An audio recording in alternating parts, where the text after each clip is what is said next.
Next, I want to recognize Dr. John McArthur for 5 minutes. Thank you, Mr. Chairman, and thank you to members of the committee for the honor of inviting me to testify today and for your leadership in convening this important hearing on the Millennium Development Goals that is at what is very much an important juncture in their history. The goals were established by world leaders, as you mentioned, at the Millennium Summit in September 2000.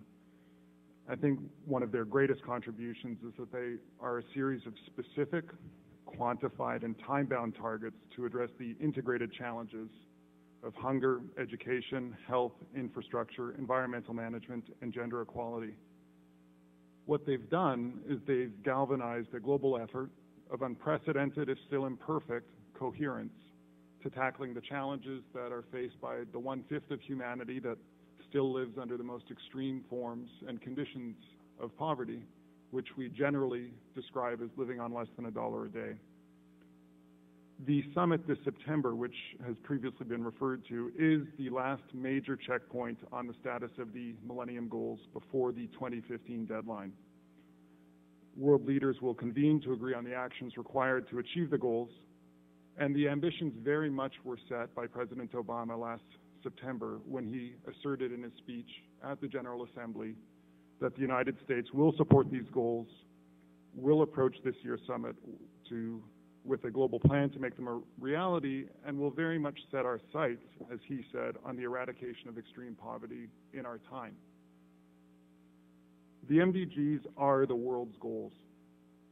Their emphasis on outcomes has prompted a global effort to address issues of scale, metrics, finance, and joint accountability between developed and developing countries. Since they were established 10 years ago, the developing world has seen many breakthroughs, as have been discussed in some detail already. We've seen hundreds of millions of people lifted out of conditions of extreme poverty. We've seen massive expansion in global health efforts. We've seen dramatic inroads in the fight against disease. We've seen extraordinary progress in areas of access to water in some countries in particular. And there are many, many successes that many thought were impossible before the goals came to fruition. The challenge today is to accelerate progress in the poorest countries where the MDGs are not on track.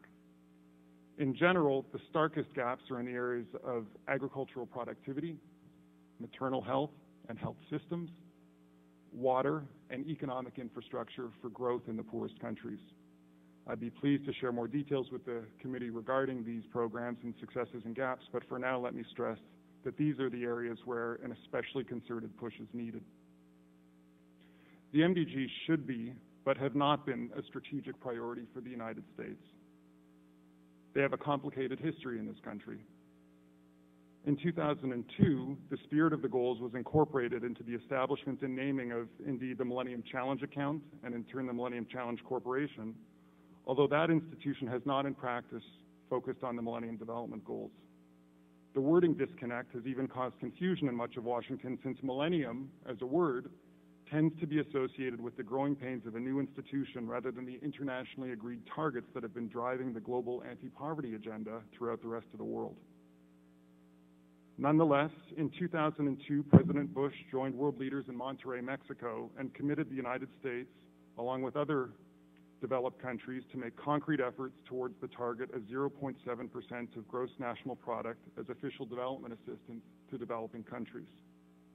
Fortunately, the Millennium Goals are feasible within this commitment, since the financing requirements are modest, approximately 0.5% of the rich country's collective national incomes. 0.5%. However, U.S. foreign assistance continues to rank among the very lowest of advanced economies at 0.2% of national income. Few people outside of Washington are aware that as a share of national income, U.S. foreign assistance actually hit its all-time low in 1997. Under the Bush administration, the U.S. made an important change in direction, led by targeted and focused programs that tackled challenges of HIV, AIDS, and malaria in particular, through both bilateral programs and multilateral programs, such as the Global Fund to Fight AIDS, TB, and Malaria. Congress's bipartisan commitment to global health is to be applauded. It has had a significant multiplier effect in leveraging additional commitments from around the world. The Obama administration has continued its predecessor's support for global health, although there are concerns that support in this area is flatlining much too prematurely. The Obama administration has also played a pivotal role in advancing the global agriculture agenda. The U.S. situation can be compared, for example, to the UK situation, where Prime Minister Cameron and the Conservative government in coalition has taken on the 0.7 target to be achieved by 2013. In the most recent budget, the government confirmed that it would not carry its fiscal consolidation program on the backs of the world's poorest people, and it actually protected both health and international development while making dramatic cuts throughout the rest of the government to consolidate its fiscal position. Millennium Promise was created amidst this backdrop of global support for the MDGs, the Millennium Goals, co-founded by Mr. Raymond Chambers, the path-breaking business leader, and Professor Jeffrey Sachs, the eminent economist, bringing together many others like Donald Keogh, the former CEO of Coca-Cola, Quincy Jones, the music legend, and many others from Columbia University, the UN Development Program, and so forth. As the chairman said, we convened many people across Africa to work with nearly 500,000 local villagers across 10 countries to implement an integrated approach of low-cost, high-impact interventions.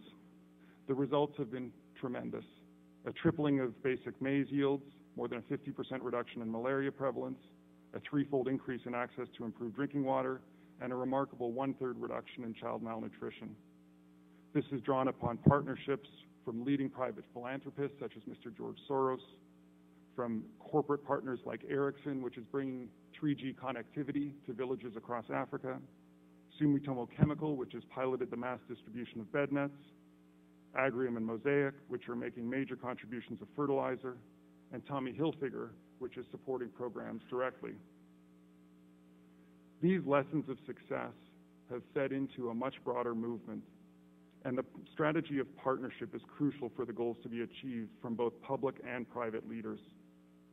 We've seen efforts like Malaria No More take shape, chaired now by Peter Chernin, the former president of News Corp, who's provided magnificent leadership with many celebrities, government leaders, private foundations like the UN Foundation to make a major breakthrough in malaria control. We've seen the World Economic Forum's community of young global leaders take on a people's plan of action for the Millennium Development Goals, with the idea that every person has the ability and a responsibility to make a measurable, action-oriented pledge to the goals. Less than 2 months before the summit, the world has been anxiously awaiting the United States to present its draft action plan. The administration recently presented a 2-page outline of its strategy, but this is only a loose statement of general directions. If the U.S. is to provide leadership for the MDGs, it is imperative that the government presents a draft action plan in a matter of days, not weeks. So I'd like to conclude, Mr. Chairman and members of the committee, by offering a few suggestions for that draft action plan. First, fully fund the Feed the Future strategy, in particular through the new multilateral Global Agriculture and Food Security Program. Second, support a new global fund for education, as proposed by President Obama and Secretary Clinton, and include secondary education in its mandate with a special focus on girls. Third, continue to scale up the U.S. global health leadership by focusing on the problems that still need to be solved. That includes full financing for the programs PEPFAR and PMI for AIDS and malaria, and increasing the annual contribution to the Global Fund from $1 billion to $2 billion a year, recognizing that $1 from the U.S. leverages $2 from other advanced economies. And crucially, also endorsing the Secretary General's proposed joint action plan for child, maternal, and newborn health, and carry that forward by creating a new multilateral effort on maternal and child health anchored in the Global Fund, with initial U.S. financing of $2 billion per year, again leveraging the 1-to-2 ratio that comes with other financing crowding in with the U.S. Fourth, support a major scale-up of African economic infrastructure with U.S. funding of at least $5 billion per year, including allocations through the World Bank and the African Development Bank. Fifth, work with African countries to support holistic rural development strategies like the Millennium Villages. Sixth, launch a new MDG Innovation Fund to scale up successful programs that present new delivery mechanisms for MDG achievement in low-income countries. And seventh and finally, set a 12-month timetable for the proposal and adoption of a proper international mechanism to achieve the water and sanitation Millennium Development Goals.